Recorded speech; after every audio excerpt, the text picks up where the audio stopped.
हरियाणा के मुख्यमंत्री नायब सिंह सैनी जींद पहुंचे और यहां पे जींद में आने के बाद उन्होंने जाजनवाला गांव के शहीद लंस नायक प्रदीप नैन के घर पहुंचे और मुख्यमंत्री ने उनके माता पिता को ढांढस बंधाया।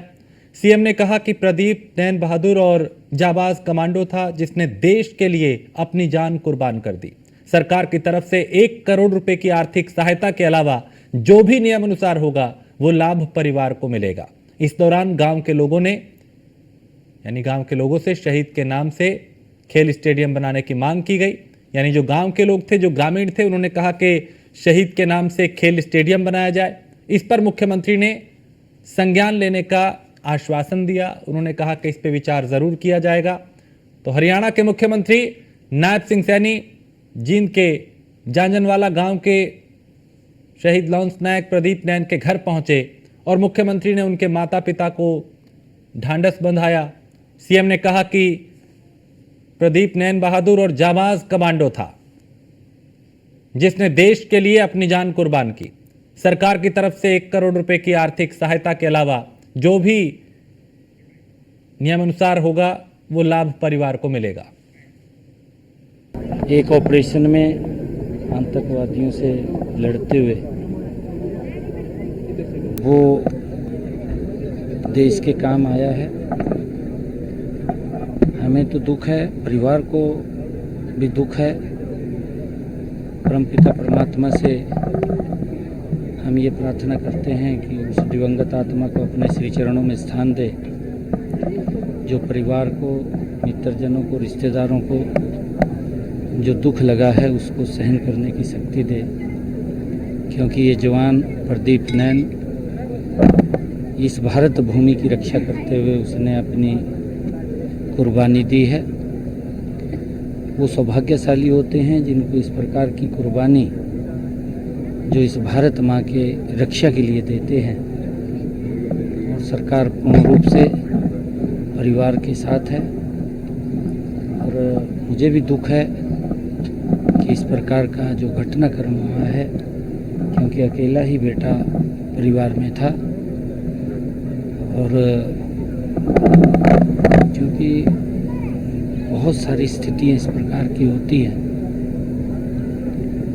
कि प्रदीप जी आज इस देश के काम आए हैं।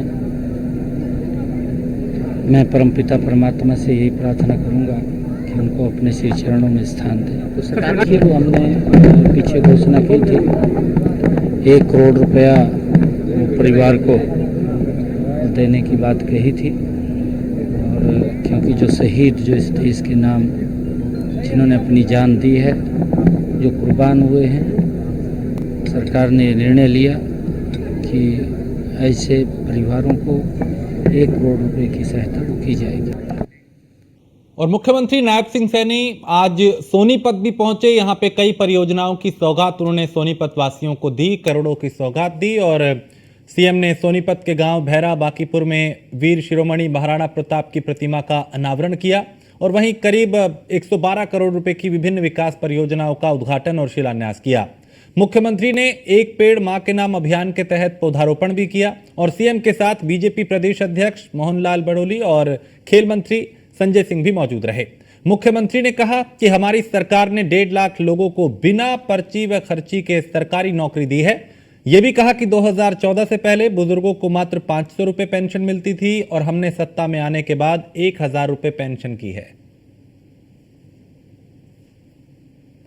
विकास कार्यों में हम देश के ऊपर मर मिटने वाले शहीदों की याद में कुछ परियोजनाएं हमने खड़ी की है।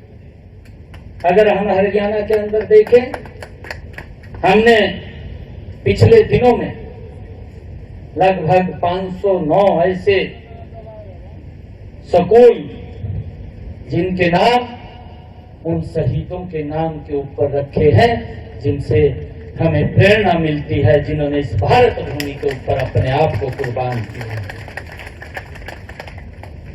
भाइयों, मैं ये भी देखता हूं, आप सब भी जानते हैं कि इतिहास को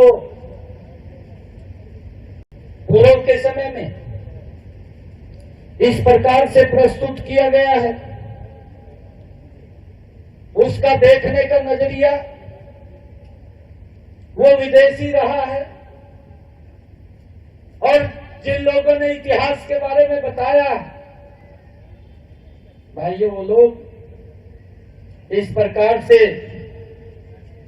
इस इतिहास को स्वदेशी नजरिए से हमें आज देखने की जरूरत है। लेकिन देखा जाए, महाराणा प्रताप युद्ध में विजयी हुए 85,000 सैनिकों के साथ अकबर की विशाल सेना के सामने महाराणा प्रताप के बीच। हरियाणा बीजेपी के नए प्रदेश अध्यक्ष मोहनलाल बड़ोली ने रोहतक स्थित प्रदेश कार्यालय में पदभार संभाला। इस दौरान उनके साथ सीएम नायब सिंह सैनी मौजूद रहे। इससे पहले मुख्यमंत्री ने मंच पे गदा लहराई और नए प्रदेश अध्यक्ष को गुलदस्ता भेंट किया। इस दौरान मुख्यमंत्री ने कहा कि नए अध्यक्ष मोहनलाल को बहुत बधाई, शुभकामनाएं। वहीं विपक्ष पे हमला बोलते हुए कहा कि कांग्रेस में भ्रष्टाचार हुआ है, कांग्रेस आज बाप बेटे की पार्टी बन के रह गई है। इसके कारण कांग्रेस के बड़े नेता पार्टी छोड़कर बीजेपी में आ रहे हैं। आप लगभग 1 बजे के यहाँ पर बैठे हैं, 12 बजे के बैठे हैं,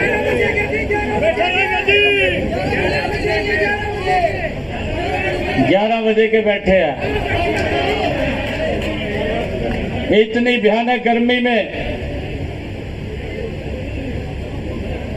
और भाइयों, 2 महीने शेष बचे हैं और आज हरियाणा प्रदेश के अंदर एक ही आवाज है कि नरेंद्र मोदी के नेतृत्व में हरियाणा में भी तीसरी बार बड़े मैंडेट के साथ सरकार बन रही है।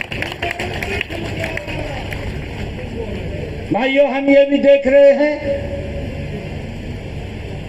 कि आज जहां संगठन मजबूती से हमारा आगे बढ़ रहा है, अब मोहनलाल बड़ौली के नेतृत्व में और गति से आगे बढ़ेगा। और भाइयों, आप सबके साथ मिलकर के मैं और मोहनलाल बड़ौली सारे सरल रास्ते कर देंगे, आप चिंता न करो।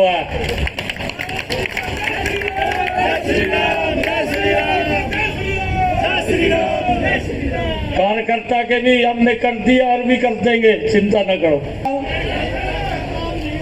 आप लोगों से एक बात कह रहा हूं, इस बात का ध्यान करिए। अरे इतना काम किया 10 वर्षों में, जितना कार्य पिछले 60 वर्षों के अंदर ये नहीं कर पाए।